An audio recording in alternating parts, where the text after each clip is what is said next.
Bharatiya Janata party पूरी तरह से चुनावी मोड में आ चुकी है और जन विश्वास यात्रा पूरे प्रदेश में निकाली जा रही है। पश्चिमी यूपी के बिजनौर से 19 दिसंबर को नितिन गडकरी ने यात्रा का शुभारंभ किया और जिस तरह से यात्रा के स्वागत में भीड़ उमड़ रही है, उससे कहीं न कहीं जयंत अखिलेश की चिंता भी बढ़ गई होगी। देर रात तक भीड़ सड़कों पर जमा रहने से भाजपा नेताओं के चेहरे भी खिले हैं।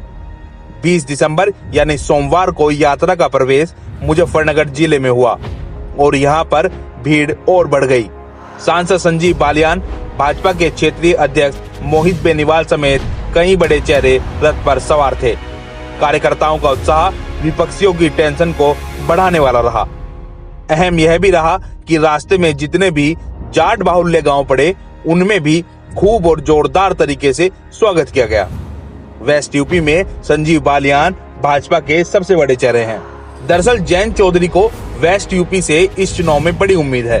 बुढ़ाना, थाना भवन, चरथावल के साथ ही कई क्षेत्रों में वह जनसभा कर भी चुके हैं। मेरठ में जयंत और अखिलेश संयुक्त रैली भी कर चुके हैं। पश्चिमी उत्तर प्रदेश भाजपा के लिए भी बेहद अहम है। 2013 के बाद भाजपा के पक्ष में यहीं से खासकर मुजफ्फरनगर से माहौल बना था। 2017 के चुनाव में कैराना पलायन का मुद्दा भी असरदार रहा। हालांकि यह अलग बात है कि कैराना सीट ही भाजपा नहीं जीत सकी थी, लेकिन पलायन के संदेश ने पूरे प्रदेश में सत्ता पर काबिज होने में भाजपा की मदद जरूर की। अब कुछ दिन बाद विजय रथ लेकर अखिलेश पश्चिमी यूपी आएंगे और उनके साथ जयंत भी होंगे। तब क्या माहौल रहेगा और वह चुनाव में कितना मुनाफा देगा, यह अहम होगा। वहीं वेस्ट यूपी में चौपालों में चर्चा है कि कृषि कानूनों की वापसी के बाद भी किसान, खासकर जाट वोट बैंक भाजपा से नाराज ही रहेगा। हालांकि ऐसा किसी सीट पर नहीं है कि अकेले जाट वोट जीत दिला दे, लेकिन काफी सीटों पर वोट बैंक काफी है।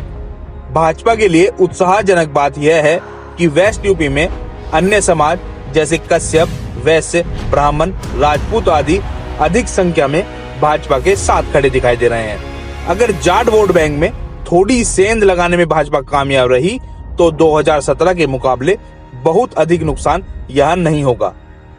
राजनीतिक विश्लेषकों का यह भी मानना है कि इस बार बसपा का वोट बैंक भी चुनाव में अहम भूमिका निभाएगा।